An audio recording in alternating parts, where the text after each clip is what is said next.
বিসমিল্লাহির রহমানির রহিম। আসসালামু আলাইকুম। হ্যালো সবাইকে, welcome back to my new video. আজকের ভিডিওতে আমি আপনাদের সঙ্গে খুবই মজাদার একটি রেসিপি শেয়ার করব। আর আজ আমি পানি কচু রান্না করব। এটাকে এক এক জায়গায় এক এক নামে বলা হয়, আপনারা কি নামে চেনেন আমাকে অবশ্যই জানাবেন। তো এই পানি কচু বা জল কচুটাকে আমি প্রথমেই খোসা ছাড়িয়ে এরপর এভাবে একটু মাঝারি সাইজ করে কেটে নিয়েছি, এরপর ধুয়ে পানিটা ঝরিয়ে নিয়েছি। এবার কড়াইতে তেল দিয়ে নিয়েছি। তেলটা হালকা গরম হয়ে গেলে এর মধ্যে দিয়ে দিতে হবে সামান্য পরিমাণে হলুদের গুঁড়া আর লবণ। এরপর এর মধ্যে অ্যাড করতে হবে আগে থেকে কেটে রাখা পানি কচু, আর সেই সঙ্গে অ্যাড করেছি অল্প কিছু আলু। এবার এগুলোকে খুব ভালোভাবে নেড়েচেড়ে ভেজে নিতে হবে, আর ভাজার সময় অবশ্যই হলুদ আর লবণটা অ্যাড করবেন। এরপর এটাকে খুব ভালোভাবে নেড়েচেড়ে ভেজে নিতে হবে। এরপর তুলে নিচ্ছি, ভাজা কিন্তু হয়ে গিয়েছে।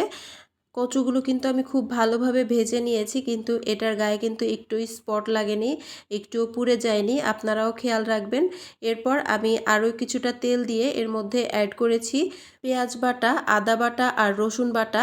এই রান্নায় পেঁয়াজ বাটা একটু পরিমাণে বেশি ব্যবহার করতে হয়, তাহলে খেতে অনেক বেশি ভালো লাগে। এরপর আমি এর মধ্যে অ্যাড করেছি হলুদ, শুকনা মরিচ আর ধনিয়া বাটা। আপনারা চাইলে এখানে বাটার পরিবর্তে গুঁড়াও ব্যবহার করতে পারেন, কিন্তু এখানে যদি গুঁড়া না ব্যবহার করে বাটাটাই ব্যবহার করেন তাহলে কিন্তু এর টেস্ট অনেক গুণ বেড়ে যাবে। এরপর সব কিছুকে নেড়েচেড়ে খুব ভালোভাবে মিক্স করে এর মধ্যে অ্যাড করেছি জিরার গুঁড়া। এরপর এর মধ্যে অ্যাড করেছি স্বাদমতো লবণ। এরপর সব কিছুকে আবারও খুব ভালোভাবে নেড়েচেড়ে মিক্স করে নিতে হবে আর কষিয়ে নিতে হবে। মশলাটা খুব ভালোভাবে কষিয়ে নেবেন একটু সময় নিয়ে, তাহলে রান্নাটা কিন্তু অনেক বেশি টেস্টি হবে। এরপর দিয়ে দিয়েছি আগে থেকে ভেজে রাখা আলু আর পানি কচু। এগুলোকেও এখন সামান্য একটু পানি দিয়ে খুব ভালোভাবে নেড়েচেড়ে আমি কষিয়ে নিচ্ছি। ঢাকনা দিয়ে ঢেকে কষিয়ে নিচ্ছি, আর একটু পরপর ঢাকনা তুলে এটাকে নেড়েচেড়ে দিতে হবে। খুব ভালোভাবে আমি এগুলোকে কষিয়ে নিয়েছি, দেখতেই পাচ্ছেন পানিটা কিন্তু একেবারে শুকিয়ে গিয়েছে, একদম শুকনা শুকনা হয়ে গেছে। এই পর্যায়ে আমি এর মধ্যে ঝোলের পানিটা অ্যাড করব। অবশ্যই খুব ভালোভাবে এটাকে কষিয়ে নেবেন, তা না হলে কিন্তু খেতে একদমই ভালো লাগবে না। আর এটা যেহেতু আমি খুব বেশি ঝোল করব না, যার কারণে সেই অনুযায়ী পানি দিয়ে নিলাম, একটু শুকনা শুকনা করব। এরপর এটাকে ঢাকনা দিয়ে খুব ভালোভাবে রান্না করে নিতে হবে।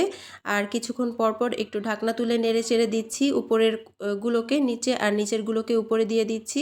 এরপর নামানোর আগে আমি এখানে ভাজা জিরার গুঁড়া অ্যাড করেছি, এতে করে টেস্ট অনেক গুণ বেড়ে যাবে। সব কিছুকে খুব ভালোভাবে মিক্স করে 1 মিনিট পর চুলা থেকে নামিয়ে নিচ্ছি। এভাবে রান্না করলে খেতে অনেক বেশি টেস্টি হয়। ভিডিওটি ভালো লাগলে চ্যানেলটি সাবস্ক্রাইব করতে ভুলবেন না।